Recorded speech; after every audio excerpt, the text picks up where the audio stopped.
Hello dear students, welcome to Magnet Brains. मैं संचिता जैन, आप सभी के एसएसटी एजुकेटर।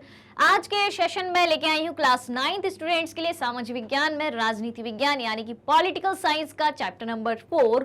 और आज हम करने वाले हैं इसका कंप्लीट चैप्टर रिवीजन। चैप्टर का नाम है संस्थाओं का कामकाज और ये चैप्टर मैं आपको पहले कई सारे पार्ट्स में करा चुकी हूँ। इसके NCERT solutions, multiple choice question, most important question, सारी चीजें बहुत ही बेहतरीन तरीके से आपको करा दी हैं। ऑलराइट, तो सेशन को शुरू करने से पहले आप सभी से रिक्वेस्ट है कि जल्दी से जल्दी और ज़्यादा से ज़्यादा आज की इस वीडियो को आप सभी लाइक कर दें, शेयर कर दें, साथ ही साथ चैनल को सब्सक्राइब भी कर दें, क्योंकि मैग्नेट ब्रेन्स प्रोवाइड कराता है आपको क्लास 6 से लेकर क्लास 12 तक के सारे courses free of cost, high quality education के साथ, फुल्ली ऑर्गेनाइज कंप्लीट कोर्स के साथ। जी हाँ, हम आपके लिए कई सारे जॉब कोर्सेज हिंदी और इंग्लिश दोनों मीडियम में प्रोवाइड कराते हैं। सीबीएसई बोर्ड के साथ साथ MP board, UP board, Bihar board, Delhi board और राजस्थान बोर्ड के सिलेबस को भी कवर कराया जाता है। कई सारे स्पेशल कोर्सेज हैं जैसे कि वैदिक मैथ्स क्रैश कोर्स और स्पोकन इंग्लिश और इतनी सारी चीजें कि सिंगल प्लेटफॉर्म पर हाई क्वालिटी एजुकेशन के साथ, फुल्ली ऑर्गेनाइज कंप्लीट कोर्स के साथ एकदम फ्री ऑफ कॉस्ट आपको प्रोवाइड कराई जा रही हैं।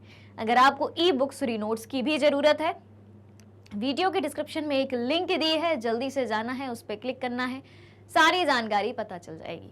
ऑलराइट, चलिए तो शुरू करते हैं आज का ये सेशन कंप्लीट चैप्टर रिवीजन आपके लाइक और शेयर के साथ। देख लेते हैं कौन कौन सी बातें सीखनी है। एक बार परिचय पर नजर डाल लेते हैं। तो सबसे पहली बात तो ये आती है कि प्रमुख नीतिगत फैसले कैसे लिए जाते हैं। हमारे देश में जो नीतियां बनती हैं, कानून बनते हैं, उन पर फैसले कैसे लिए जाते हैं। ठीक है, फिर सरकारी आदेश क्या होता है, निर्णय करने वाले लोग कौन कौन से होते हैं, हमें राजनीतिक संस्थाओं की आवश्यकता ही क्यों पड़ी। ये जो संस्थाओं का कामकाज हम जानने वाले हैं, तो जो भी पॉलिटिकल इंस्टीट्यूशंस हैं उनकी हमें ज़रूरत ही क्यों पड़ी। ऑलराइट, ये हो जाएगा पहला टॉपिक। फिर दूसरे टॉपिक की तरफ बढ़ेंगे और हम बात करेंगे संसद यानी कि हमारे देश की पार्लियामेंट के बारे में। ठीक है, तो सबसे पहला सवाल ये उठता है कि हमें संसद की आवश्यकता ही क्यों है। फिर संसद के दो सदन कौन कौन से हैं।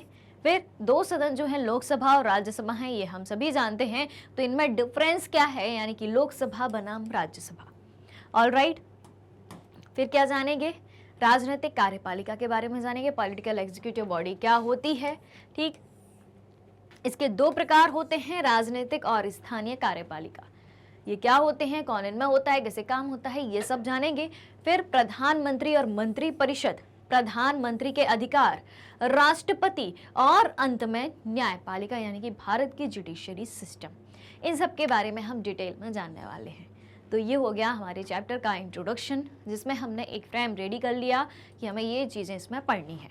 ऑलराइट, चलिए तो अब शुरू करते हैं इसका पहला टॉपिक। प्रमुख नीतिगत फैसले कैसे लिए जाते हैं। ठीक है, तो सबसे पहली बात तो ये आती है कि एक सरकारी आदेश होता है। ठीक है, गवर्नमेंट ऑर्डर होता है, जिसको हम कार्यालय ज्ञापन के नाम से भी जानते हैं। किस नाम से जानते हैं, कार्यालय ज्ञापन के नाम से। ये एक सरकारी आदेश है। ठीक है, ये क्या है, ये है एक सरकारी आदेश। किस प्रकार का आदेश है, देखें तो सबसे पहले यहाँ पर आप गौर करें तो एक नंबर आपको दिखाई दे रहा होगा। ये एक नंबर आपको दिखाई दे रहा होगा। ये नंबर जो है इस सरकारी आदेश का है, और कोई भी सरकारी आदेश उस पर्टिकुलर नंबर से जाना जाता है, और हर एक सरकारी आदेश का नंबर अलग अलग होता है। ठीक है, फिर एक पर्टिकुलर डेट आपको लिखी है यहाँ पर 13 अगस्त 1990, यानी कि 13 अगस्त 1990 को इस नंबर का सरकारी आदेश जारी करा गया। अब वो सरकारी आदेश था किसके बारे में, तो इसका सब्जेक्ट था, ध्यान से सुनिएगा। ठीक है, 27% reservation for socially and educationally backward classes in civil post और सिविल सर्विसेज, यानी कि सिविल पोस्ट पर, सिविल सर्विसेज पर, सिविल सर्विसेज में socially and educationally backward classes को 27% रिजर्वेशन दिया जाना चाहिए। जो सामाजिक और शैक्षिक रूप से पिछड़े हुए लोग हैं, उनको सिविल सेवा में, सिविल पोस्ट में, ठीक है, कितना 27% रिजर्वेशन दिया जाना चाहिए, इस विषय के संबंध में एक कार्यालय ज्ञापन, जिसको सरकारी आदेश के नाम से जाना जाता है, वो जारी किया गया। अब इसमें निर्णय करने वाले लोग कौन से होते हैं तो देख लें। देखो, मंत्री, अधिकारी, हस्ताक्षरकर्ता और न्यायालय निर्णय करने वाले लोग रहते हैं। मंत्री की बात करें तो भाई राज्यसभा और लोकसभा में दोनों जगह बैठे होते हैं ये लोग, ठीक है। राज्यसभा और लोकसभा दोनों मिलकर के किसी भी बिल को पास करती हैं, उन पर कानून बनाने का काम करती हैं। फिर उसके बाद राष्ट्रपति के पास वो बिल जाता है और उस पर अगर राष्ट्रपति सहमति दे देता है तो कानून बनता है, ठीक है। फिर न्यायालय की क्या भूमिका होती है? न्यायालय की ये भूमिका होती है कि अगर कोई कानूनी विवाद उत्पन्न हो रहा है उस कानून के मामले में, तो उसका निपटारा करना है। फिर ये जो अधिकारी वर्ग है, प्रशासनिक वर्ग है, ऑफिसर क्लास है, वो क्या करता है भाई? इनको लागू करने का काम करता है। ऑलराइट, तो ऐसे होते हैं निर्णय करने वाले व्यक्ति। अब बात आती है कि आखिर वो राजनीतिक संस्थाएं हैं क्या क्या। जैसा कि हमारे चैप्टर का टाइटल है संस्थाओं का कामकाज, तो वो राजनीतिक संस्थाएं कौन कौन सी हैं? तो राजनीतिक संस्थाओं को मुख्य रूप से 3 भागों में बांटा गया है। एक है आपकी विधायिका, दूसरी है कार्यपालिका और तीसरी है न्यायपालिका। क्या क्या है? विधायिका है, कार्यपालिका है और न्यायपालिका है। तो विधायिका, जैसा कि उसके नाम से स्पष्ट हो रहा है, विधायिका यानी कि विधायिका से हम शब्द को निकाल सकते हैं विधि को। विधि का मतलब होता है कानून। तो विधायिका का काम क्या है? देश के लिए कानून बनाना। कार्यपालिका का काम क्या है? कार्यपालिका का काम है कानूनों को लागू करना। और न्यायपालिका का काम है कानूनों की समीक्षा करना, यानी कि अगर कोई कानूनी विवाद उत्पन्न होता है तो उसकी समीक्षा करना, जांच पड़ताल करना। ऑलराइट, तो ये बात हो गई किसकी? राजनीतिक संस्थाओं की बात हो गई। अब देखते हैं, अब पर्टिकुलर सिर्फ हम संस्थाओं की बात करें तो संस्थाएं भी 2 प्रकार की होती हैं, ठीक है। एक होती हैं संवैधानिक संस्थाएं और एक होती हैं गैर संवैधानिक संस्थाएं। अब ये संवैधानिक और गैर संवैधानिक संस्थाएं क्या होती हैं? नाम से स्पष्ट है। संवैधानिक संस्थाएं यानी कि जिनको संविधान के तहत बनाया गया है, संविधान के तहत जिनको दर्जा प्राप्त है। और गैर संवैधानिक संस्थाएं यानी कि जिनका संवैधानिक महत्व नहीं है, संविधान के कानूनों के अनुसार उन्हें नहीं बनाया गया है या संविधान में उन्हें दर्जा प्राप्त नहीं है। ऑलराइट, चलिए तो इनके बारे में अब हम डिटेल में जान लेते हैं। सबसे पहली बात आती है आपकी संवैधानिक संस्थाओं की, कॉन्स्टिट्यूशनल बॉडीज की या कॉन्स्टिट्यूशनल इंस्टीट्यूशंस की बात आती है। तो जैसा कि मैंने अभी आपको बताया और इस शब्द से भी स्पष्ट है, संवैधानिक संस्थाएं यानी कि जिनका उल्लेख संविधान में होता है, ठीक है। क्या है? जिनका उल्लेख संविधान में होता है और जिनकी स्थापना संविधान में दिए गए प्रारूपों के अनुसार होती है। क्लियर? और शक्ति का स्रोत, इनकी शक्ति का स्रोत कौन होगा? संविधान ही होगा, यानी कि संविधान ही इनके लिए सब कुछ होगा क्योंकि इनकी स्थापना संविधान के तहत की गई है। उसके बाद क्या आता है? इनके कार्यप्रणाली में किसी प्रकार के बदलाव के लिए संविधान में संशोधन की आवश्यकता पड़ती है। अगर इनकी कार्यप्रणाली में किसी भी तरीके का चेंजेस करना है, कोई बदलाव करना है, तो क्या करना पड़ेगा? संविधान में संशोधन करना पड़ेगा क्योंकि इन्हें संविधान के द्वारा ही बनाया गया है। क्लियर? अब भारत की संवैधानिक संस्थाओं की बात कर लें। अब उन संस्थाओं के नाम ही आपको पता चल जाएंगे तो और अच्छे से सारी बातें क्लियर हो जाएंगी। तो भारत के संवैधानिक संस्थाओं की अगर हम बात करें जिनको संविधान के तहत बनाया गया है, तो देखें राष्ट्रपति, जी हाँ, राष्ट्रपति एक संस्था है। लोकसभा, राज्यसभा, विधानमंडल, न्यायपालिका, संघ एवं लोक सेवा आयोग, निर्वाचन आयोग एक्सेट्रा, ये सब क्या है? संवैधानिक संस्थाएं हैं, यानी कि संविधान के अंतर्गत इनको दर्जा प्राप्त है। संविधान के अलग अलग अनुच्छेदों के तहत इनको दर्जा प्राप्त है, अलग अलग आर्टिकल में ये सब हैं। क्लियर? अब क्या है? गैर संवैधानिक संस्थाएं। गैर संवैधानिक संस्थाएं किसे कहा जाता है? तो इनका उल्लेख जो है संविधान में नहीं होता है। क्लियर? और ये संस्थाएं किसके द्वारा बनाई जाती हैं? ये संस्थाएं विधायिका के द्वारा निर्मित होती हैं। क्लियर है बात? अब इन्हें अधिनियम के द्वारा शक्ति प्राप्त होती है जिसमें आसानी से बदलाव किया जा सकता है। इनको किसी एक्ट के तहत बनाया जाता है। अधिनियम यानी कि एक्ट के तहत, आर्टिकल के तहत नहीं बनाया जाता, संविधान के तहत नहीं बनाया जाता। विधायिका इनको बनाती है और किसी एक्ट के माध्यम से बनाती है। अधिनियम के द्वारा इन्हें शक्ति प्राप्त होती है जिसमें आसानी से बदलाव किया जा सकता है। लेकिन अगर कोई संस्था संविधान के नियमों के अनुसार बनी है, यानी वो संवैधानिक संस्था है, संविधान के नियमों के अनुसार बनी है, तो उसमें संशोधन आसानी से नहीं हो सकता। ये अधिनियम के तहत बनी है, संविधान में इन्हें दर्जा प्राप्त नहीं है, तो इनमें आसानी से बदलाव किया जा सकता है। फिर कुछ एग्जाम्पल दिए हैं आपको गैर संवैधानिक संस्थाओं के बारे में, तो देख लेते हैं। पहला है राष्ट्रीय मानव अधिकार आयोग, नेशनल ह्यूमन राइट कमीशन, राष्ट्रीय महिला आयोग, नेशनल वीमेन कमीशन, राष्ट्रीय विकास परिषद एवं अन्य। ये हो गई गैर संवैधानिक संस्थाएं। तो अब अगर आपसे संवैधानिक संस्था और गैर संवैधानिक संस्था के बीच अंतर पूछा जाए, आप बता देंगे? कोई डाउट? सीधा अंतर पूछा जाए, सीधी यही सब बातें आपको लिख देनी है, इस स्लाइड की और पिछली वाली स्लाइड की। ऑलराइट, अब क्या है? हाँ, अब बात आती है कि आखिर इन सब राजनीतिक संस्थाओं की, इन सब पॉलिटिकल इंस्टीट्यूशंस की हमें जरूरत ही क्यों पड़ी। तो देखें, पहली बात तो यह है कि राजनीतिक संस्थाएं ऐसे संगठन हैं जो कानून बनाती हैं। पहली बात क्या है? राजनीतिक संस्थाएं ऐसे संगठन हैं जो कानून बनाने का काम करती हैं, उनका पालन करती हैं और उन्हें लागू करते हैं। ऑलराइट, फिर विवादों को नियंत्रित करते हैं, सामाजिक और आर्थिक प्रणालियों को प्रभावित करने वाली सरकारी नीतियां बनाते हैं। सामाजिक क्षेत्र में या आर्थिक क्षेत्र में नीतियां कौन बनाता है? सामाजिक या आर्थिक क्षेत्र की जब हम बात करें तो उसमें नीतियां इन राजनीतिक संस्थाओं के द्वारा ही बनाई जाती हैं। फिर क्या है? अगली बात है, विकल्प चुनने के लिए राष्ट्र को अपने नागरिकों के कल्याण के बारे में निर्णय लेने के लिए राजनीतिक संस्थाएं आवश्यक हैं। राजनीतिक संस्थाएं क्यों आवश्यक हैं? विकल्प चुनने के लिए, राष्ट्र को अपने नागरिकों के कल्याण के बारे में निर्णय लेने के लिए राजनीतिक संस्थाएं आवश्यक हैं। अगर आपसे पूछा जाए, यहाँ से सीधा सवाल आ सकता है कि हमें राजनीतिक संस्थाओं की आवश्यकता क्यों है, तो आप बता देंगे?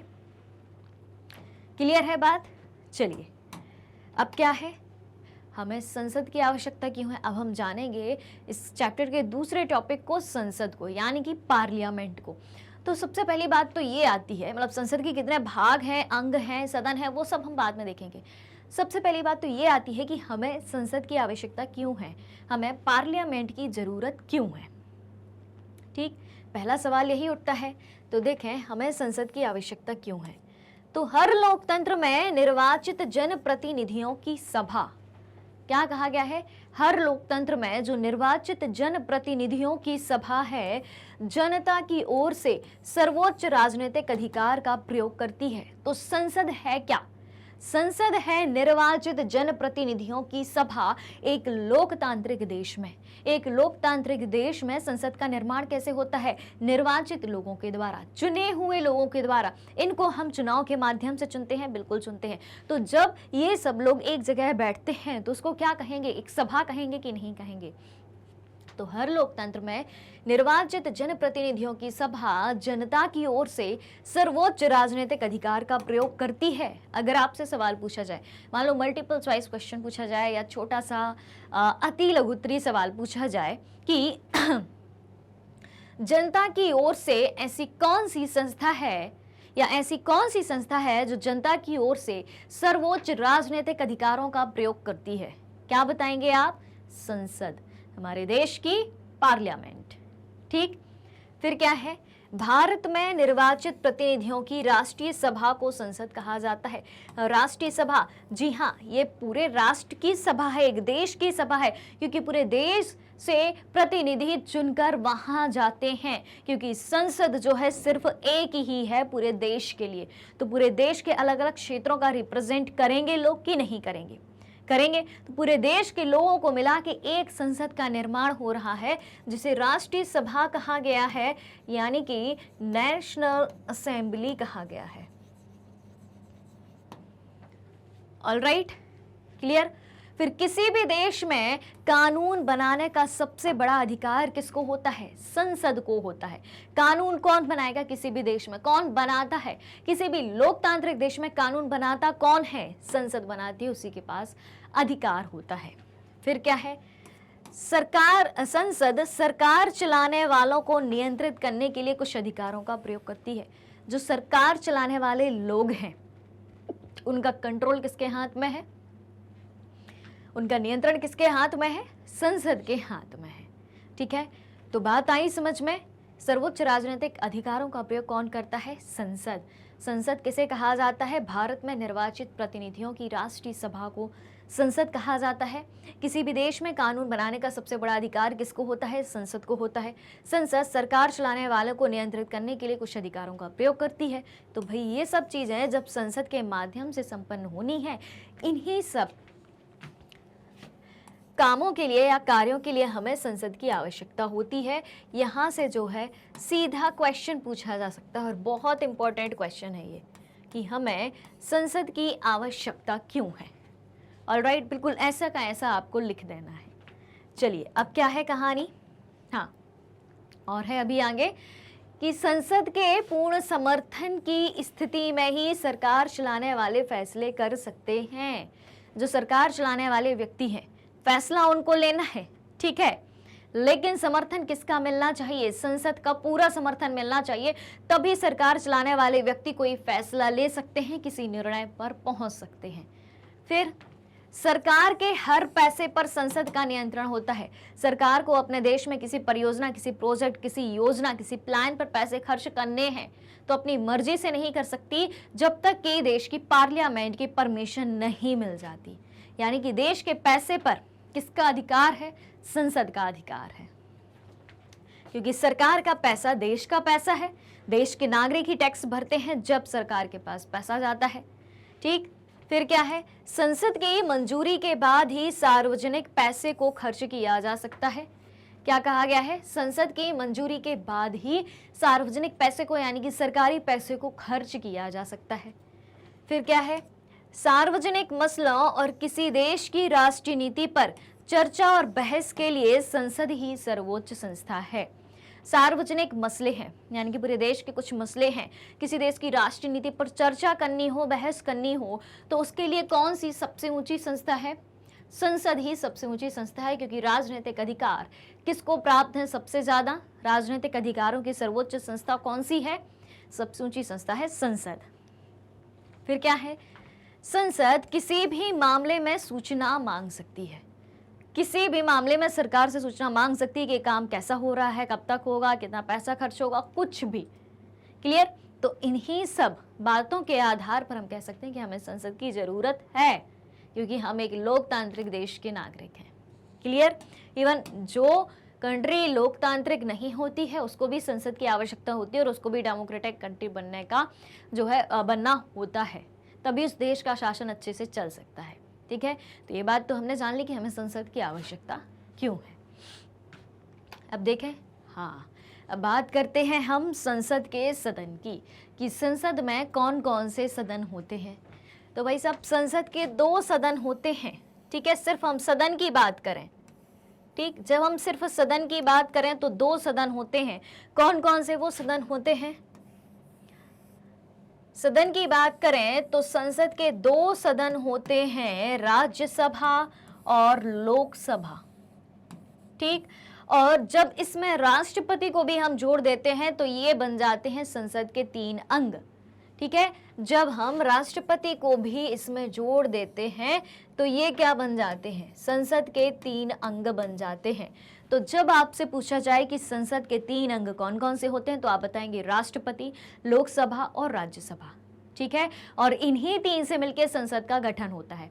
और जब आपसे पूछा जाए कि संसद के 2 सदन कौन कौन से हैं तो आप बताएंगे लोकसभा और राज्यसभा। ऑलराइट, अब राज्यसभा और लोकसभा का अलग अलग स्ट्रक्चर जान लिया जाए तो देखते हैं। हाँ, तो सबसे पहले हम बात करते हैं राज्यसभा की। तो राज्यसभा में अधिकतम सदस्य कितने हो सकते हैं? अधिकतम, मैक्सिमम की जब हम बात करें तो मैक्सिमम 250 हो सकते हैं। ठीक है, मैक्सिमम। लेकिन वर्तमान की बात करें तो वर्तमान में कितने हैं, 245 हैं। फिर इसमें से निर्वाचित यानी कि चुने हुए कितने होते हैं, 250 में से 238 जो है आपके निर्वाचित होते हैं और 12 मनोनीत यानी कि नॉमिनेटेड होते हैं। कौन मनोनीत करता है, इनको मनोनीत करता है राष्ट्रपति। राष्ट्रपति द्वारा मनोनीत होते हैं विभिन्न क्षेत्रों से, जैसे कि साहित्य, कला, विज्ञान, समाज सेवा, इन सब क्षेत्रों से जो है इनको मनोनीत किया जाता है। वर्तमान में बात करें मनोनीत 12 हैं और निर्वाचित कितने हैं, 233 हैं। अब निर्वाचित जो हैं तो उसमें कहाँ से कितने हैं, जब हम मैक्सिमम सदस्य संख्या की बात करते हैं तो निर्वाचित 234 राज्यों से और केंद्र शासित प्रदेशों से 4 होते हैं। फिर वर्तमान की बात करें तो 233 निर्वाचित में से 228 राज्यों से होते हैं और 4 केंद्र शासित प्रदेशों से होते हैं, जिनमें 3 दिल्ली से और 1 पांडिचेरी से होता है। ये स्ट्रक्चर हो गया आपका राज्यसभा का। अब हम बात करते हैं लोकसभा के स्ट्रक्चर की। ठीक है, तो लोकसभा में जब अधिकतम सदस्य संख्या की बात करते हैं तो लोकसभा में मैक्सिमम होते हैं 552। कितने, 552। लेकिन वर्तमान की बात करें तो वर्तमान सदस्य संख्या है इसमें 543। अब 552 में से निर्वाचित और मनोनीत कितने होते हैं, निर्वाचित होते हैं 530 530 राज्यों से और केंद्र शासित से 20 होते हैं। और मनोनीत की बात करें तो 2 एंग्लो इंडियन होते हैं। अब ये एंग्लो इंडियन क्या होते हैं, ठीक है, ये एंग्लो इंडियन क्या होते हैं, तो भाई साहब देखो, हमारे यहाँ अंग्रेजों का शासन था तो कुछ लोग यहीं पर रह गए, बस गए। अब वो कहाँ के हैं, इंग्लैंड के हैं और भारत में रह रहे हैं, यानी कि उनका मूल स्थान कहाँ का है, इंग्लैंड का है, रह रहे हैं भारत में। ठीक है, तो वो क्या हुए, एंग्लो इंडियन। ठीक है, इंग्लैंड और इंडिया, तो एंग्लो इंडियन हुए। तो उन लोगों को रिप्रेजेंट करने के लिए उनके भी व्यक्ति संसद में होने चाहिए, बिल्कुल होने चाहिए।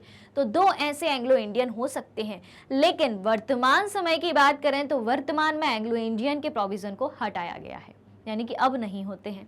फिर वर्तमान सदस्य संख्या में हम निर्वाचित की बात करें, वर्तमान है 543, तो निर्वाचित 530 राज्यों से होते हैं और केंद्र शासित प्रदेशों से 13 होते हैं।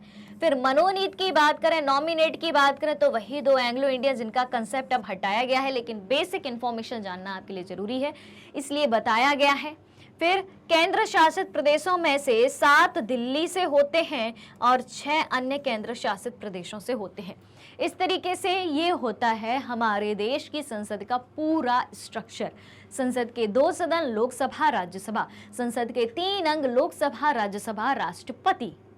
ठीक है, क्लियर हो गई बात।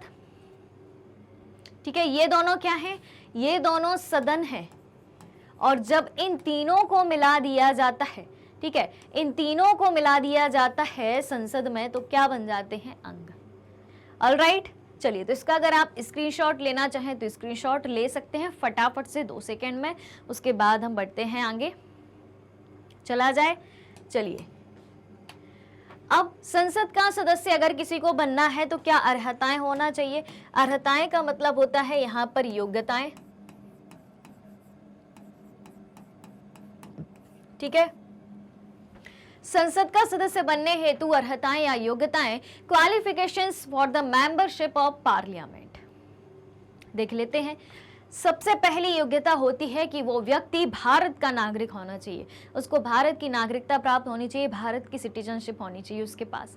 फिर अब इनकी आयु की बात करें कि कितनी आयु का व्यक्ति संसद का सदस्य बन सकता है, तो संसद के 2 सदन होते हैं, राज्यसभा और लोकसभा, वहीं लोग जाते हैं। ठीक है, तो राज्यसभा के लिए कम से कम 30 वर्ष और लोकसभा के लिए 25 वर्ष की आयु पूर्ण कर चुका हो। राज्यसभा के लिए कितनी, राज्यसभा के लिए कम से कम 30 वर्ष तथा लोकसभा के लिए 25 वर्ष की आयु पूर्ण कर चुका हो। और इस संदर्भ में संसद द्वारा बनाई गई अन्य अर्हताओं को पूर्ण करता हो, यानी कि और भी संसद ने जो योग्यताएं निर्धारित करी हैं उनको भी पूर्ण करता हो। अगर ये सब बातें कोई व्यक्ति पूर्ण करता है, ये सब योग्यताएं किसी के पास होती हैं, तो वो संसद का सदस्य बन सकता है। अब बात करते हैं हम लोकसभा बनाम राज्यसभा की। लोकसभा के बारे में जान लिया, राज्यसभा के बारे में भी जान लिया। अब इनमें अंतर क्या होता है, इनमें जो अंतर मैं आपको बताने वाली हूं उससे लोकसभा और राज्यसभा के बारे में कई सारी नई बातें जानने को मिलेंगी, यानी कि डिटेल में आप लोकसभा और राज्यसभा को जान सकते हैं। तो देखें, लोकसभा बनाम राज्यसभा, पहला क्या है, दोनों सदनों में से अधिक प्रभावशाली कौन है। पहला सवाल उठता है कि जो लोकसभा और राज्यसभा संसद के दो सदन हैं, सबसे ज्यादा इफेक्टिव कौन है, सबसे ज्यादा प्रभावशाली कौन है। अब प्रभावशाली का मतलब ये होता है कि अधिकार जिसके पास ज्यादा होंगे वो प्रभावशाली होगा। तो पहली बात क्या कही है कि राज्यसभा को कभी कभी अपर हाउस और लोकसभा को लोअर हाउस कहा जाता है। ठीक है, अब सुनना, राज्यसभा को क्या कहा जाता है, अपर हाउस। अपर हाउस मतलब कि संसद का उच्च सदन, और लोकसभा को क्या कहा जा रहा है, लोअर हाउस, यानी कि संसद का निम्न सदन। क्लियर है बात। तो दोनों सदनों में से अधिक प्रभावशाली कौन है ये सवाल जानना है। उसके पहले आपको एक बात बताई गई है कि राज्यसभा को अपर हाउस यानी कि उच्च सदन, लोकसभा को लोअर हाउस यानी कि निम्न सदन कहा गया। तो क्या इस सेंटेंस के बल पे आप ये मान सकते हैं कि दोनों में से अधिक प्रभावशाली राज्यसभा है? जी नहीं। ठीक है, तो इसका मतलब ये नहीं है कि राज्यसभा लोकसभा से ज्यादा प्रभावशाली होती है, इसका मतलब ये बिल्कुल भी नहीं है।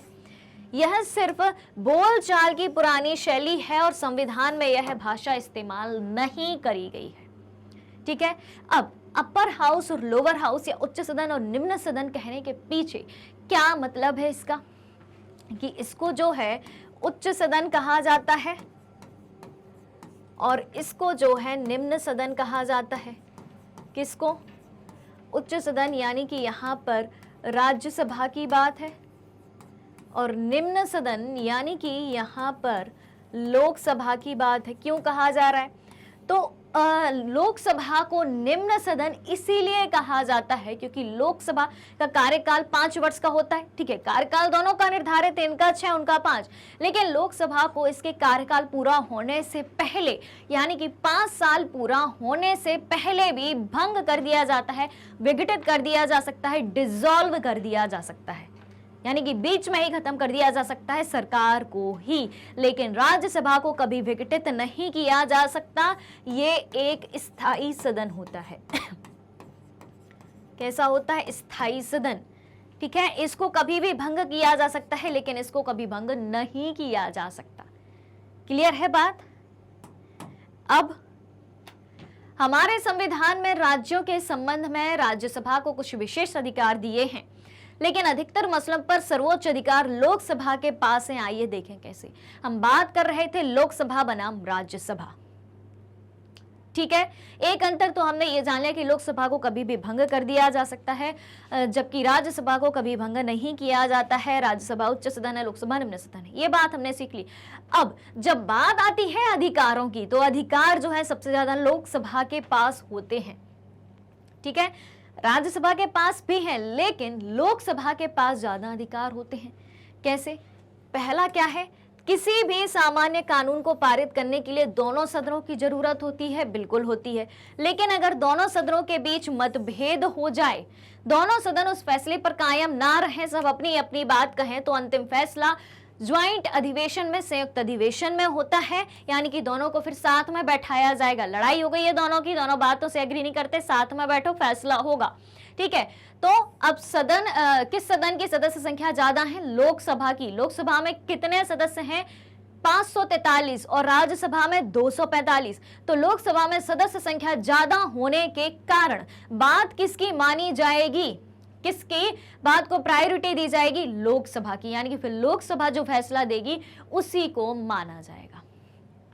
क्लियर है ये कंसेप्ट? बढ़ा जाए आगे, यानी कि किसी भी फैसले पर सबसे ज्यादा अधिकार किसका होता है? कोई भी फैसला लेने पर लोकसभा का होता है। चलिए चलते हैं आगे। दूसरी बात है, लोकसभा पैसे के मामलों में अधिक अधिकारों का प्रयोग करती है। क्या बोला गया है? लोकसभा पैसों के मामले में अधिक अधिकारों का प्रयोग करती है। कैसे करती है? तो देखो, लोकसभा में सरकार का बजट या पैसे से संबंधित कोई कानून पास हो जाए तो राज्यसभा उसे खारिज नहीं कर सकती। और सबसे बड़ी बात यह है कि कोई भी पैसे से संबंधित बात होती है, यानी कि धन, पैसा, मनी से रिलेटेड बात होती है, कोई भी धन विधेयक आता है, क्योंकि लोकसभा में कोई भी बात होनी हो, कोई भी काम होना हो, बिना बिल पास हुए कुछ नहीं होता है, कुछ भी नहीं होता है। तो जब लोकसभा पैसे के मामलों में अधिक अधिकारों का प्रयोग करती है तो लोकसभा के पास ही मनी बिल जाता है। सबसे पहले मनी बिल की शुरुआत कहां से होगी, कहां पेश किया जाएगा, कहां प्रस्तावित किया जाएगा? लोकसभा में ही पेश किया जाएगा। ठीक है, तो अगर लोकसभा मनी बिल से रिलेटेड कोई कानून पास कर दे तो राज्यसभा उस मामले में कुछ भी नहीं बोल सकती है। ऑलराइट, तो लोकसभा में सरकार का बजट या पैसे से संबंधित कोई कानून पारित हो जाए तो राज्यसभा उसे खारिज नहीं कर सकती है, उसे मानना पड़ेगा और राज्यसभा उसे पारित करने में 14 दिनों की देरी कर सकती है। यानी कि भेजा तो जाएगा, ऐसा नहीं कि लोकसभा के अंदर ही सब कुछ हो गया। संसद के 2 सदन है, दोनों सदन की परमिशन बाकायदा ली जाएगी, दिखाया जाएगा, लेकिन ज्यादा अधिकार किसके पास है? लोकसभा के पास। तो लोकसभा ने कोई मनी बिल पास कर दिया, फिर उसको भेजा राज्यसभा के पास कि भाई साहब आप भी देख लो क्या बातें हैं, कहाँ पैसा खर्च होना है। तो राज्यसभा उसको मैक्सिमम अपने पास 14 दिन तक रोक के रख सकती है और अगर 14 दिन बाद वो वापस नहीं लौटाती है तो उसको राज्यसभा से पास मान लिया जाता है। ठीक है, फिर राज्यसभा इसमें क्या कर सकती है? कुछ एडवाइस दे सकती है, उसमें संशोधन की कि भाई साहब ये चीज अपन हटा सकते हैं, जोड़ सकते हैं, लेकिन लोकसभा का अधिकार है कि वह उन सुझावों को माने या ना माने जो राज्यसभा ने मनी बिल से रिलेटेड आइडिया, सुझाव, सलाह लोकसभा को दिए हैं। तो लोकसभा जरूरी नहीं कि उन बातों को माने, चाहे मान सकती है चाहे नहीं मान सकती, अपना राज है। क्लियर? अब सबसे बड़ी बात तो यह है कि लोकसभा मंत्री परिषद को नियंत्रित करती है। ठीक है, तो मंत्री परिषद को नियंत्रित करने का अधिकार किसके पास है? किसके पास है? लोकसभा के पास ही है। तो वही व्यक्ति प्रधानमंत्री बन सकता है जिसे लोकसभा में बहुमत प्राप्त हो। जब प्रधानमंत्री का चुनाव होता है तो देश में कहाँ के चुनाव होते हैं? राज्यसभा के या लोकसभा के? लोकसभा के होते हैं। ठीक है, लोकसभा के ही चुनाव होते हैं और लोकसभा में टोटल सीटें कितनी हैं? 543 हैं। ठीक, 543 में से मेजॉरिटी के लिए, बहुमत के लिए कितनी चाहिए? ये है कुल सीट। कहाँ की? लोकसभा की। बहुमत के लिए कितनी चाहिए?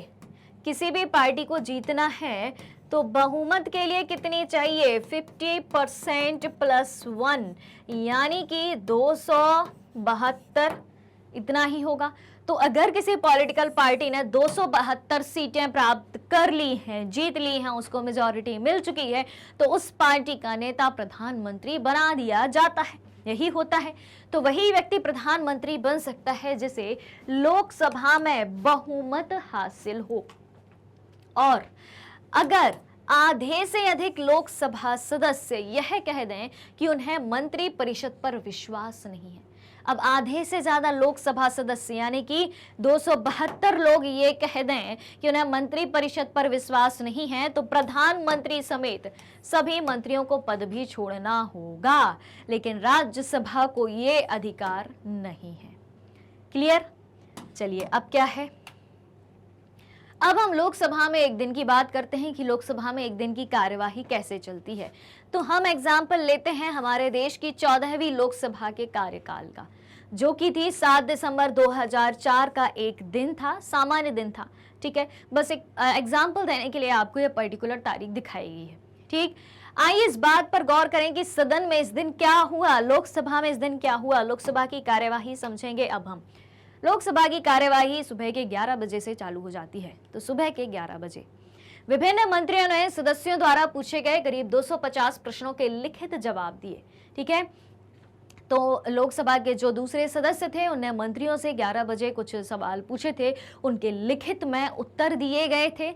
इन प्रश्नों में क्या शामिल थे, यानी कि सदस्यों ने मंत्रियों से क्या सवाल पूछे थे? सवाल पूछा था कि कश्मीर के आतंकवादी समूहों से बातचीत के बारे में हमारे देश की सरकार की नीति क्या है? पुलिस और आम लोगों द्वारा अनुसूचित जनजातियों के खिलाफ किए गए अत्याचारों का आंकड़ा बताएं। बड़ी कंपनियों द्वारा दवाएं अत्यधिक महंगी किए जाने के बारे में सरकार की क्या राय है? रक्षा संबंधी सवाल पूछा गया है। ठीक है, रक्षा संबंधी सवाल पूछा गया है। पुलिस और आम लोगों द्वारा अनुसूचित जनजातियों के खिलाफ किए गए अत्याचारों का आंकड़ा बताएं। ठीक है, तो एसटी के लिए सवाल पूछा गया है, यानी कि बैकवर्ड क्लासेस जो हैं, शेड्यूल्ड ट्राइब्स जो है, पिछड़ी जातियां जो हैं, उनके अधिकारों की बात कही जा रही है। बड़ी कंपनियों द्वारा अत्यधिक दवाई महंगी किए जाने के बारे में सरकार क्या कर रही है, यानी कि स्वास्थ्य मंत्रालय से संबंधित सवाल है। तो अब जो मंत्री इन सब मंत्रालयों में काम कर रहा होगा उनसे ही सदस्य जो है ये सवाल पूछेंगे। क्लियर हो रही है बात? फिर क्या है, 12 बज चुके हैं।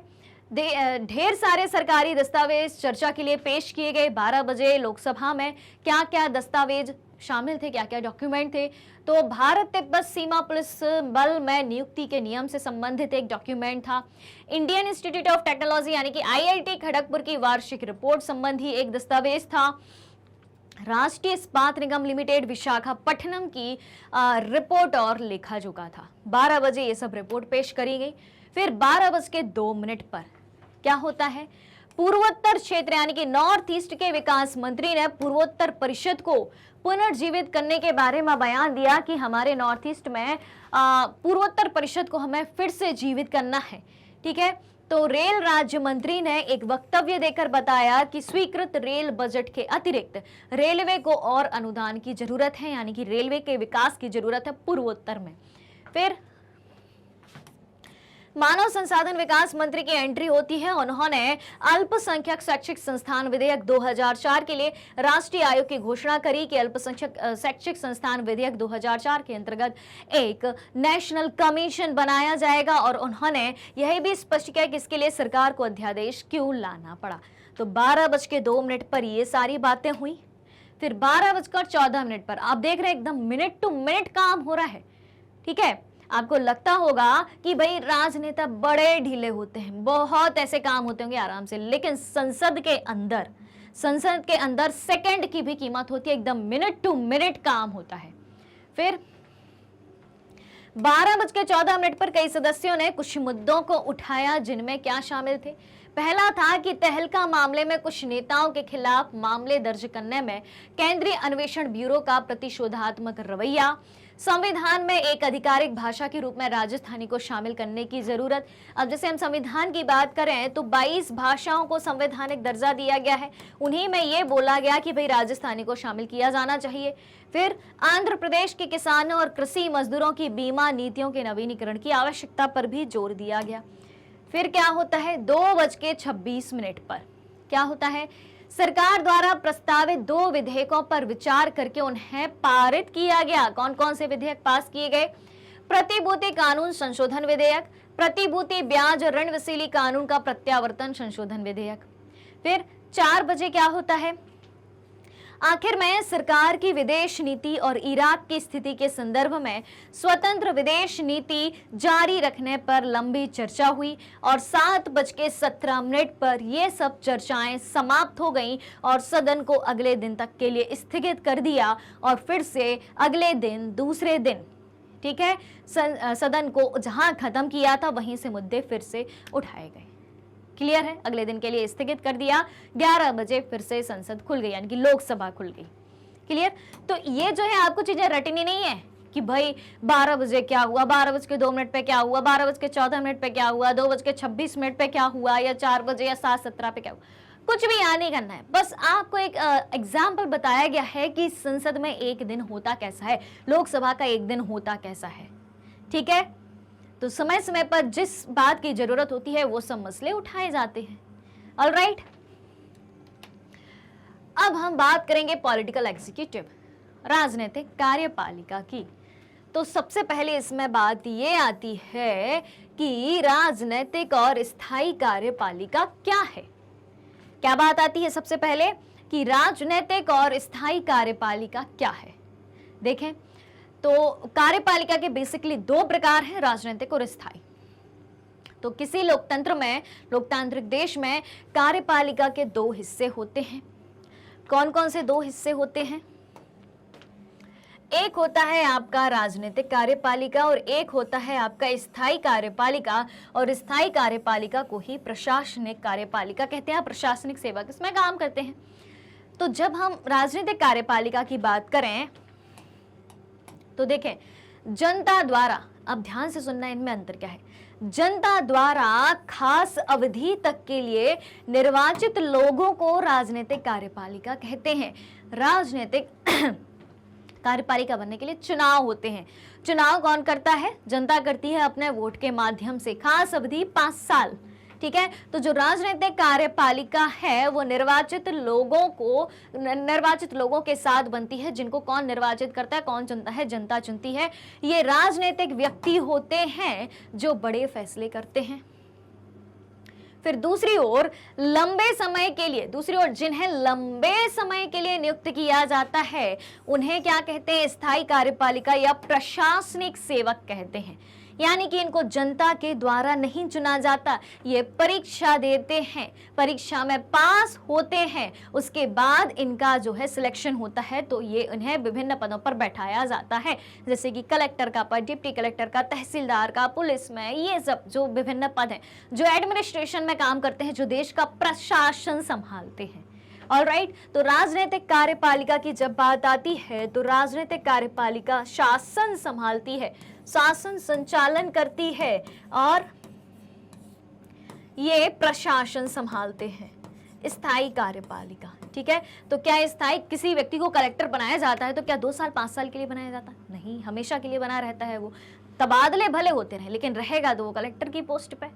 ऑलराइट, तो ये बात हो गई राजनीतिक और स्थायी कार्यपालिका की। अब हम बात करते हैं प्राइम मिनिस्टर, प्रधानमंत्री की। ठीक, क्या है भाई इस बारे में? तो देखें, राष्ट्रपति भारत का वैधानिक प्रमुख होता है जबकि प्रधानमंत्री वास्तविक प्रमुख होता है। राष्ट्रपति वैधानिक प्रमुख होता है, कानूनी प्रमुख होता है, यानी कि जब कोई भी कानून बनना हो तो इनके सिग्नेचर की जरूरत पड़ेगी। लेकिन वास्तविक प्रमुख कौन होता है? पूरा देश सही तरीके से कौन संभालता है, सरकार कौन चलाता है? प्रधानमंत्री चलाता है। राष्ट्रपति बेशक देश का मुखिया होता है, ठीक है, वैधानिक प्रमुख कहा गया है प्रेसिडेंट को, लेकिन प्राइम मिनिस्टर वास्तविक प्रमुख होता है, डिफैक्टो होता है, ठीक है। फिर क्या है? औपचारिक दृष्टि से भारत में राज्य का प्रधान राष्ट्रपति। इस बात पर ध्यान देना, अगर आपसे पूछा जाए कि राज्य का प्रधान, तो मुख्यमंत्री लिख के मत आना, राज्य का प्रधान राष्ट्रपति होता है, क्योंकि भारत क्या है? भारत राज्यों का एक संघ है, ठीक है। जबकि सरकार का प्रधान कौन होता है? सरकार का प्रधान प्रधानमंत्री होता है। राज्य का प्रधान राष्ट्रपति, सरकार का प्रधान प्रधानमंत्री, ठीक है। फिर देखें, संघ की कार्यपालिका शक्ति राष्ट्रपति में निहित होती है। संघ की कार्यपालिका शक्ति यानी कि केंद्र सरकार की कार्यपालिका शक्ति, एग्जीक्यूटिव पावर किसमें निहित होती है? किसके पास होती है? प्रेसिडेंट, राष्ट्रपति के पास होती है। और आर्टिकल 74 के अकॉर्डिंग राष्ट्रपति को सहायता और सलाह देने के लिए एक मंत्री परिषद होगी, जिसका प्रमुख कौन होगा? जिसका प्रमुख होगा प्रधानमंत्री। बात आई समझ में? क्या क्या जाना? राष्ट्रपति भारत का वैधानिक प्रमुख है जबकि प्रधानमंत्री वास्तविक प्रमुख है।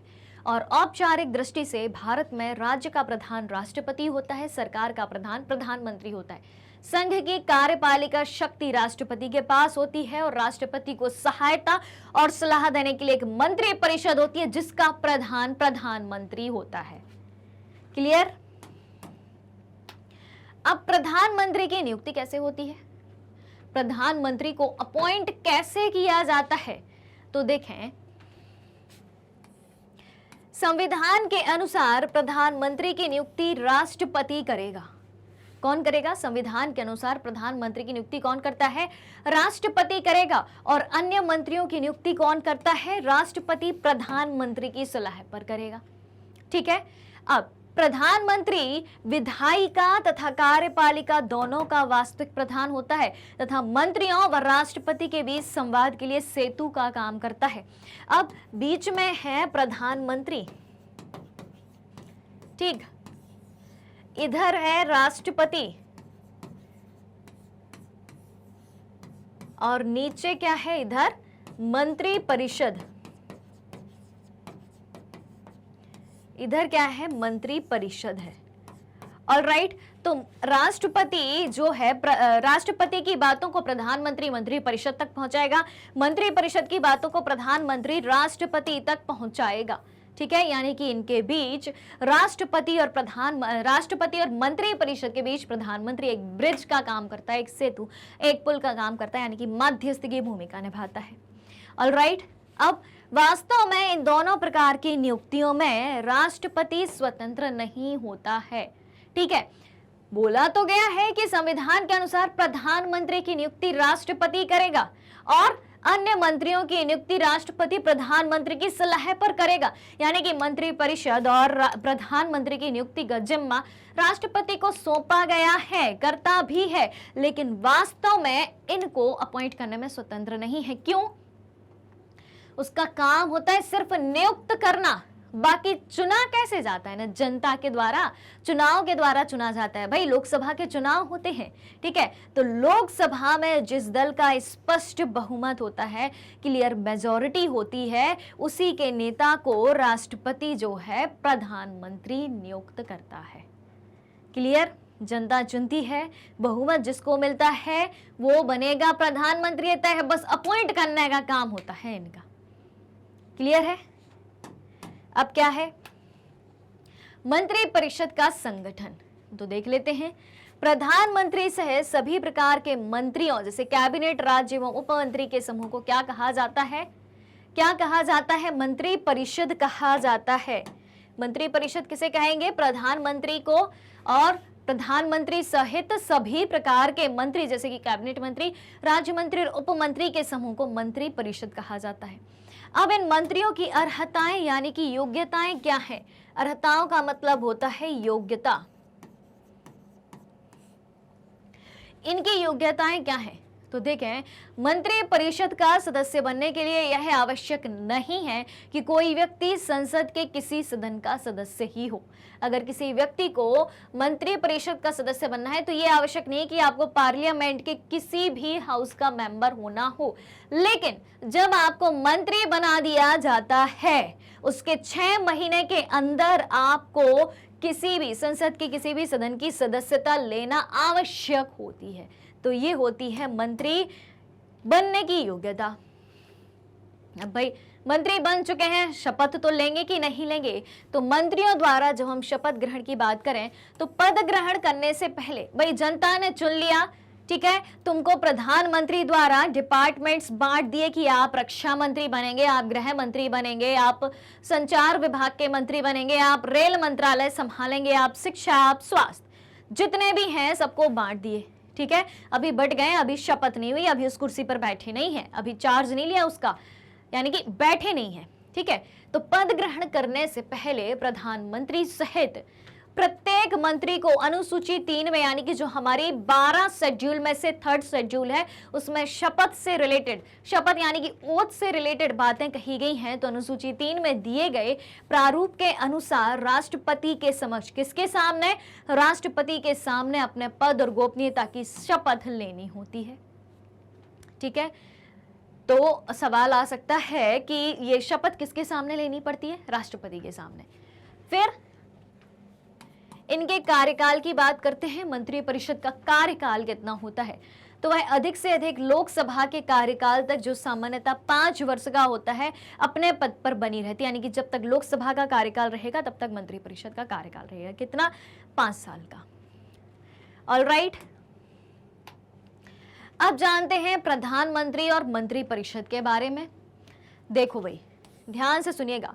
तो इस देश में प्रधानमंत्री सबसे महत्वपूर्ण राजनीतिक संस्था है। जी हाँ, सबसे महत्वपूर्ण राजनीतिक संस्था कौन सी है? प्रधानमंत्री, क्योंकि वास्तविक शक्तियां किसके पास हैं?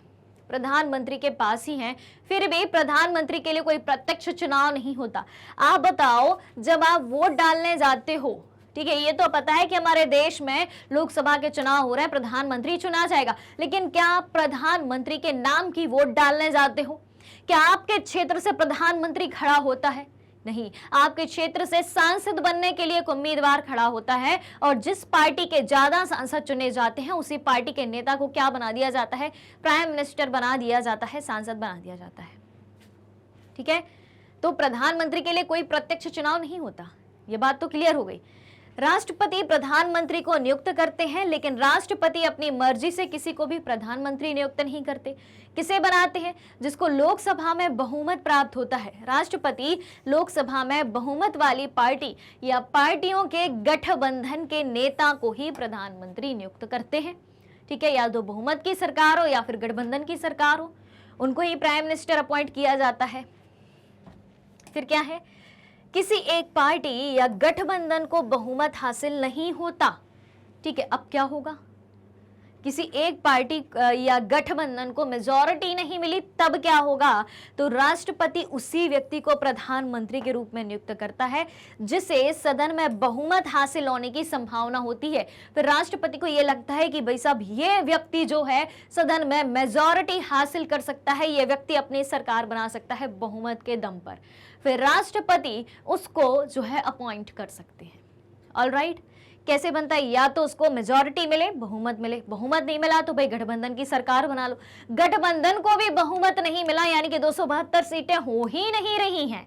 फिर राष्ट्रपति को लगे कि भाई साहब इनमें से ये बंदा ऐसा है, ये व्यक्ति ऐसा है कि जो सीटों को खींच लेगा अपनी तरफ, बहुमत हासिल कर लेगा, तो उसको फिर क्या कर दिया जाता है? अपॉइंट कर दिया जाता है प्राइम मिनिस्टर की पद पर। ऑलराइट, अब प्रधानमंत्री का कार्यकाल तय नहीं होता। ये कैसी बात हुई? होता है, बिल्कुल होता है। कितना होता है? 5 साल होता। लेकिन वो किस आधार पर होता है? क्योंकि प्रधानमंत्री लोकसभा का चुनाव लड़ता है भाई साहब, और लोकसभा के चुनाव लड़ने के बाद, जीतने के बाद ही वो प्रधानमंत्री बनता है, और लोकसभा का कार्यकाल 5 साल का होता है। ठीक है, तो प्रधानमंत्री का कार्यकाल तय नहीं होता, वो तय होता है लोकसभा का कार्यकाल। ठीक है, लोकसभा का कार्यकाल तय होता है 5 साल का, इसलिए प्रधानमंत्री 5 साल के लिए बनाए जाते हैं। वह तब तक अपने पद पर रह सकता है जब तक वह पार्टी या गठबंधन का नेता होता है। ठीक है, जिसको मेजॉरिटी मिलती है जिस पार्टी को, उसका नेता प्रधानमंत्री बनता है, या फिर गठबंधन की सरकार का नेता प्रधानमंत्री बना दिया जाता है। तो जब तक वो सरकार रहेगी तब तक भाई साहब प्रधानमंत्री रहेंगे। क्लियर? अब क्या है भाई, प्रधानमंत्री को तो अपॉइंट कर दिया राष्ट्रपति ने, अब मंत्री परिषद भी बनानी है। ठीक है, तो मंत्री परिषद मंत्रियों से मिलकर बनेगी। तो प्रधानमंत्री को नियुक्त करने के बाद राष्ट्रपति प्रधानमंत्री की सलाह पर दूसरे मंत्रियों को नियुक्त करते हैं, और मंत्री अमूमन उसी पार्टी या गठबंधन के होते हैं जिसे लोकसभा में बहुमत हासिल होता है।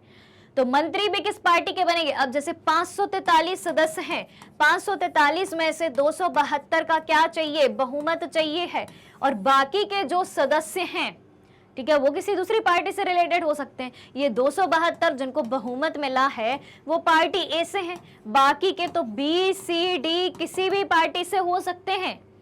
ठीक है, किसी भी पार्टी से हो सकते हैं। तो मंत्री कहां से बनाए जाएंगे? जिनकी सरकार है, जिनको मेजॉरिटी मिली है, जिनको बहुमत मिला है। तो मंत्री अमूमन उसी पार्टी गठबंधन के होते हैं जिनको लोकसभा में क्या हो? मेजॉरिटी मिली हो, बहुमत मिला हो। फिर क्या है? फिर प्रधानमंत्री मंत्रियों के चयन के लिए स्वतंत्र होता है, बशर्ते वे संसद के सदस्य हों। बस मंत्री बनने के लिए क्या चाहिए? संसद का सदस्य होना चाहिए, और प्रधानमंत्री अपनी मर्जी से किसी को भी मंत्री बना सकते हैं और किसी को भी डिपार्टमेंट सौंप सकते हैं। कोई भी डिपार्टमेंट जो उन्हें लगता है कि हाँ भाई ये व्यक्ति ये वाला डिपार्टमेंट संभाल पाएगा। ऑलराइट, हाँ, तो कभी कभी ऐसे व्यक्ति को भी मंत्री बनाया जा सकता है जो संसद का सदस्य नहीं होता। लेकिन अभी मैंने आपको क्या बताया था कि जिसको मंत्री बनाया गया है और अगर वो संसद का सदस्य नहीं है तो उसे 6 महीने के भीतर संसद की सदस्यता ग्रहण करना अनिवार्य हो जाता है, नहीं तो उसे हटा दिया जाता है। ठीक है, चाहे आप लोकसभा की सदस्यता हासिल कर लो, चाहे राज्यसभा की। फिर मंत्री परिषद उस निकाय का सरकारी नाम है जिसमें सारे मंत्री होते हैं। मंत्री परिषद है क्या वास्तव में? जिसमें सारे परिषद होते हैं। कैसी बॉडी? जिसमें सारे मंत्री होते हैं। ठीक है, इसमें अमूमन विभिन्न स्तरों के 60 से 80 मंत्री होते हैं मंत्री परिषद में। क्लियर है बात? अब इनके प्रकार भी हैं कुछ। कैबिनेट मंत्री, स्वतंत्र प्रभार वाले राज्य मंत्री, तो जान लेते हैं इसको। सबसे पहली बात आती है किसकी? कैबिनेट मंत्री की। ठीक है, कैबिनेट मिनिस्टर कौन होता है? तो देखें, अमूमन सत्ताधारी पार्टी या गठबंधन की पार्टी के वरिष्ठ नेता होते हैं। जिस सरकार की पार्टी है, ठीक है, जिस पार्टी की सरकार है उसके जो वरिष्ठ नेता होते हैं उनको कैबिनेट मंत्री बनाया जाता है और प्रमुख मंत्रालयों के प्रभारी होते हैं। कैबिनेट मंत्री मंत्री परिषद के नाम पर फैसले करने के लिए बैठक करते हैं। इस तरह कैबिनेट मंत्री परिषद का शीर्ष समूह होता है और कैबिनेट में लगभग 25 मंत्री होते हैं। ऑलराइट, यानी कि हेड कौन है मंत्रियों में? कैबिनेट मंत्री। सबसे ऊंचे मंत्री जो है कैबिनेट मंत्री होते हैं। फिर आते हैं स्वतंत्र प्रभार वाले राज्य मंत्री। ठीक है, कौन है? तो अमूमन छोटे मंत्रालयों के प्रभारी होते हैं। ये छोटे मंत्रालयों के प्रभारी होते हैं, बड़े बड़े डिपार्टमेंट्स इनके पास नहीं होते हैं। वे विशेष रूप से आमंत्रित किए जाने पर ही कैबिनेट की बैठकों में भाग लेते हैं। जब कैबिनेट की बैठक होती है तो इन लगभग 25 मंत्रियों की ही होती है। स्वतंत्र प्रभार वाले राज्य मंत्री कब उनकी बैठक में भाग लेते हैं? जब कैबिनेट से उसे जो है आमंत्रण आए, उन्हें न्योता आए कि आप भी बैठकों में शामिल होइए, तब होते हैं। फिर बात आती है किसकी? राज्य मंत्री की। ये कौन होते हैं? तो अपने विभाग के कैबिनेट मंत्रियों से ये जुड़े होते हैं और उनकी सहायता करते हैं। इनका जो अपना डिपार्टमेंट होता है उस डिपार्टमेंट के कैबिनेट मंत्रियों से जुड़े होते हैं और राज्य मंत्री कैबिनेट मंत्रियों की हेल्प करते हैं, सहायता करते हैं। ऑलराइट, क्लियर है कहानी? अब क्या है? अब प्रधानमंत्री के अधिकार हैं, देख लेते हैं इनको भी।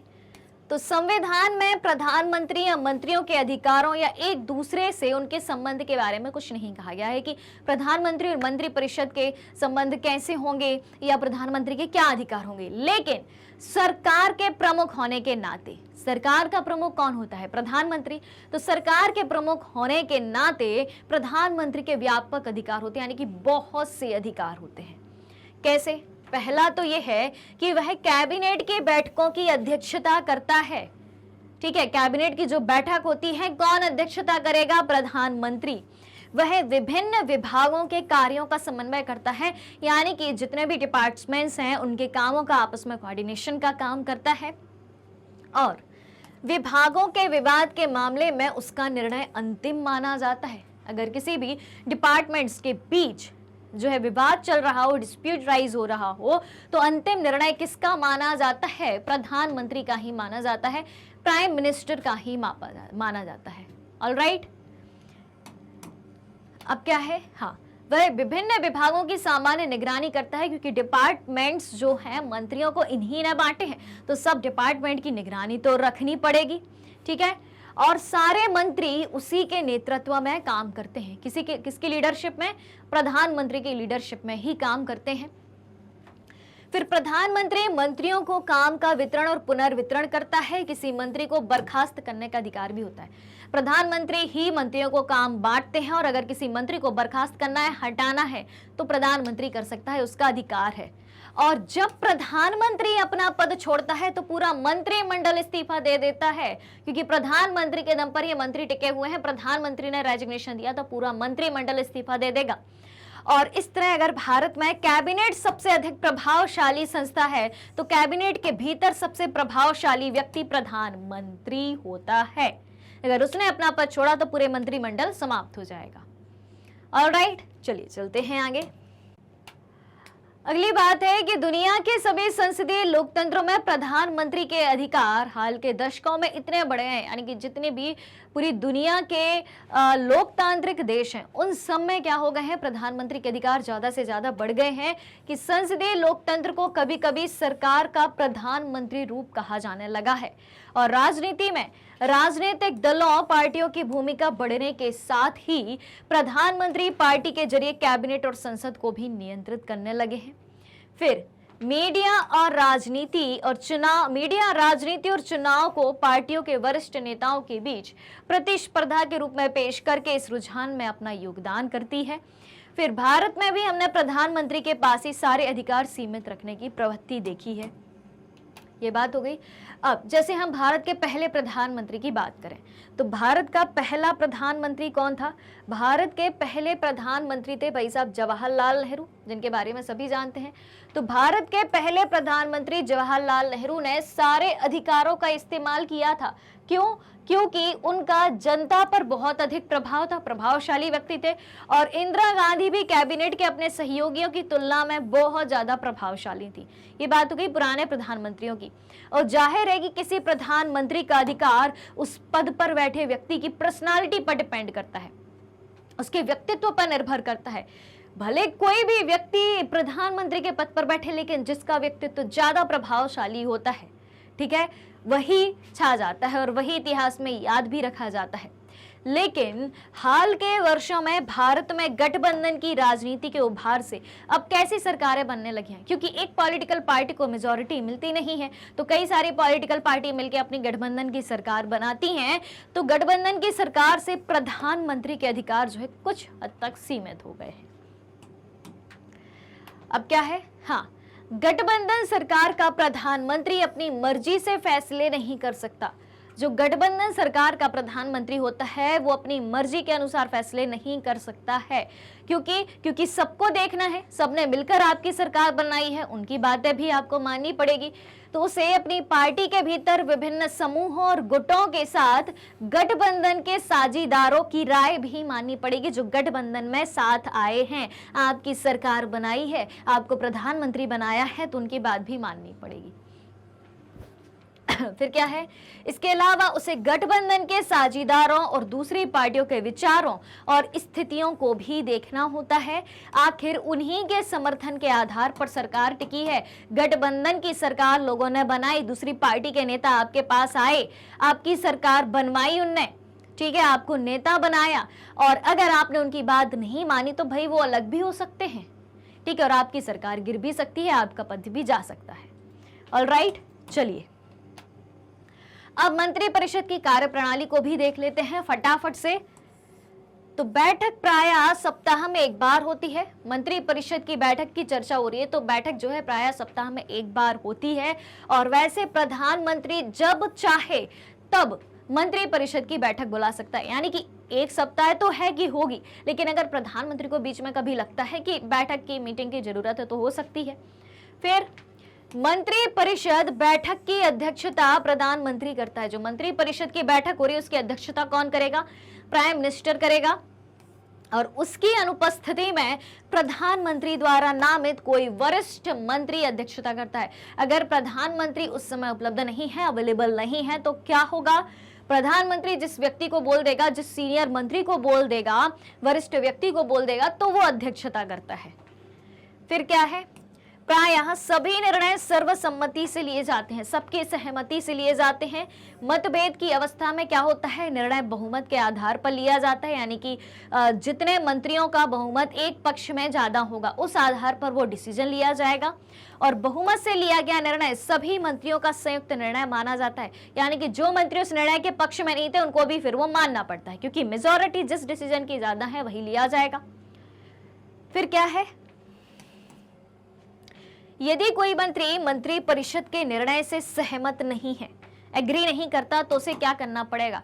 अपनी पोस्ट खाली कर दो, जाओ, रेजिग्नेशन दे देना पड़ता है। अगर आप हमसे एग्री नहीं करते हो तो आप त्यागपत्र दे दो। क्लियर? क्योंकि डिसीजन कुछ तो लेना पड़ेगा। फिर राष्ट्रपति की बात करते हैं, भारत के प्रेसिडेंट की बात करते हैं। सुनना भाई साहब ध्यान से। तो राष्ट्रपति राष्ट्र की एकता, अखंडता और सुदृढ़ता का प्रतीक होता है, और वो भारत का प्रथम नागरिक होता है, फर्स्ट सिटीजन ऑफ इंडिया होता है, और राज्य का प्रमुख होता है। आपसे पूछा जाए कि भारत का प्रथम नागरिक कौन होता है, तो आप बोलेंगे राष्ट्रपति। राज्य का प्रमुख कौन होता है, तो राष्ट्रपति। और संविधान के अनुच्छेद 52 के अनुसार भारत का एक राष्ट्रपति होगा, यानी कि भारत का राष्ट्रपति एक संवैधानिक पद है, क्योंकि इसको संविधान में दर्जा दिया गया है। क्लियर? फिर भारत में संघीय कार्यपालिका का प्रधान कौन होता है? राष्ट्रपति होता है। और संघ की जितनी भी कार्यपालिका शक्तियां हैं, ठीक है, एग्जीक्यूटिव पावर्स हैं, वो राष्ट्रपति में ही निहित होती हैं, जिनका प्रयोग वह संविधान के अनुसार स्वयं या अधीनस्थ पदाधिकारियों के माध्यम से करता है। ऑलराइट, फिर क्या है, भारत सरकार की समस्त कार्यपालिका कार्यवाही किसके नाम से करी जाती है? भारत सरकार की समस्त कार्यपालिका कार्यवाही राष्ट्रपति के नाम से ही करी जाती है। क्लियर, कोई भी निर्णय होगा उस पर सिग्नेचर किसके होंगे, राष्ट्रपति के। किसके नाम से होगी, राष्ट्रपति के नाम से। अब राष्ट्रपति का निर्वाचन कैसे होता है, चुनाव कैसे होता है, तो ये तो पता है कि अप्रत्यक्ष रूप से होता है, एक निर्वाचक मंडल के द्वारा होता है। अब राष्ट्रपति के निर्वाचक मंडल में कौन कौन शामिल होता है, तो देखें, भारतीय संसद के दोनों सदनों, लोकसभा और राज्यसभा के निर्वाचित सदस्य, यानी कि संसद के निर्वाचित सदस्य जो चुने गए हैं, नॉमिनेटेड, शामिल नहीं होंगे।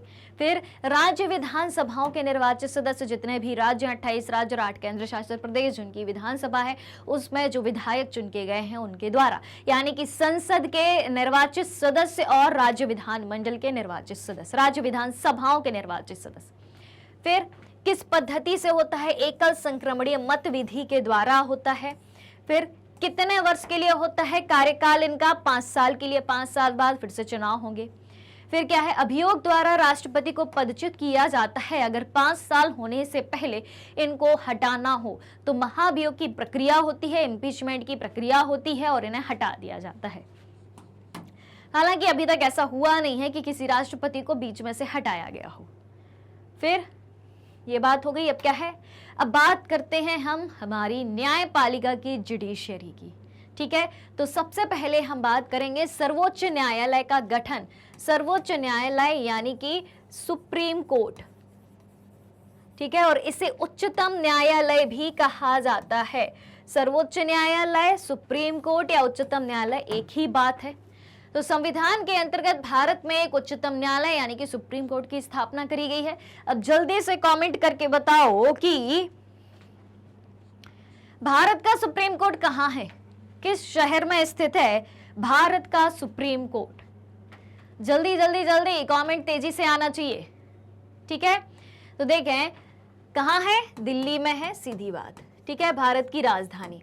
अब संविधान ने उच्चतम न्यायालय के न्यायाधीशों की संख्या, ठीक है, उच्चतम न्यायालय के न्यायाधीशों की संख्या, उच्चतम न्यायालय का क्षेत्राधिकार तथा न्यायाधीशों का वेतन, सेवा शर्तें निर्धारित करने का अधिकार किसको प्रदान किया है, संसद को, कि उच्चतम न्यायालय में न्यायाधीशों की संख्या, सुप्रीम कोर्ट में जजेस का संख्या कितनी होगी, सुप्रीम कोर्ट के अधिकार क्या होंगे, न्यायाधीशों का वेतन यानी कि सैलरी कितनी होगी, क्या सेवा शर्तें होंगी, ये सब कौन डिसाइड करेगा, देश की पार्लियामेंट, संसद। अब है अपॉइंटमेंट ऑफ चीफ जस्टिस, मुख्य न्यायाधीश की नियुक्ति की बात करें। ठीक है, कैसे होता है, तो भारत के राष्ट्रपति को उच्चतम न्यायालय एवं उच्च न्यायालयों के न्यायाधीशों की नियुक्ति का अधिकार प्रदान किया गया। उच्च न्यायालय यानी कि हाई कोर्ट, उच्च न्यायालय का मतलब क्या होता है, हाई कोर्ट, जो राज्य में होते हैं। ठीक है, हर राज्य के अपने अपने होते हैं, क्लियर है बात। तो चाहे वो सुप्रीम कोर्ट के न्यायाधीशों की बात हो, चाहे हाई कोर्ट के न्यायाधीशों की नियुक्ति की बात हो, राइट किसके पास है, प्रेसिडेंट के पास है, राष्ट्रपति के पास है। फिर ये सुप्रीम कोर्ट का क्षेत्राधिकार कितना है और शक्तियां क्या हैं, क्या अधिकार है इनके पास, यानी कि powers and jurisdiction of supreme court. देखें तो सबसे पहली बात आती है मूल अथवा आरंभिक अधिकारिता, ओरिजिनल ज्यूरिसडिक्शन की बात हो रही है। ठीक है, पहला अधिकार इनका है ये मूल अथवा आरंभिक अधिकारिता। तो संविधान के अंतर्गत किसी वाद की शुरुआत, किसी लिटिगेशन की शुरुआत कहां होगी, सर्वोच्च न्यायालय में होगी। अब मूल अधिकारिता के अंतर्गत सर्वोच्च न्यायालय 3 विषयों की सुनवाई करता है। कौन कौन सी, तो ऐसे विवाद जिनमें एक तरफ भारत सरकार और दूसरी तरफ एक या अधिक राज्य सरकार। ठीक है, पहला क्या है, एक तरफ है भारत सरकार और दूसरी तरफ क्या है, दूसरी तरफ है एक या अधिक राज्य सरकार, एक या अधिक राज्य सरकार है।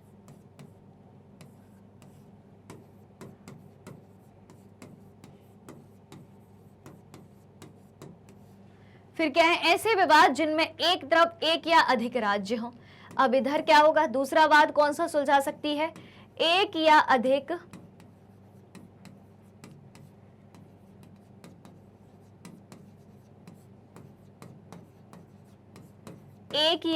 राज्य सरकार हो।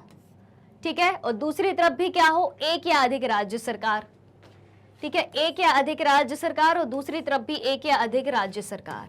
यानी कि कई सारे राज्य एक तरफ है, कई सारे राज्य एक तरफ हैं, उनके बीच विवाद उत्पन्न हो गया है।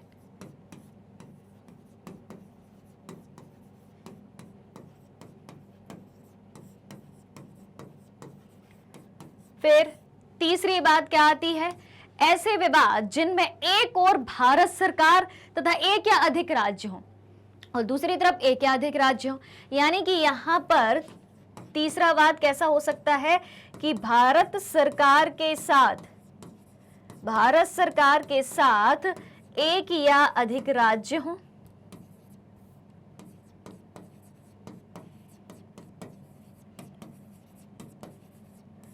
एक या अधिक राज्य हो और दूसरी तरफ क्या होगा, दूसरी तरफ भी यहां भारत सरकार और एक या अधिक राज्य और दूसरी तरफ एक या अधिक राज्य।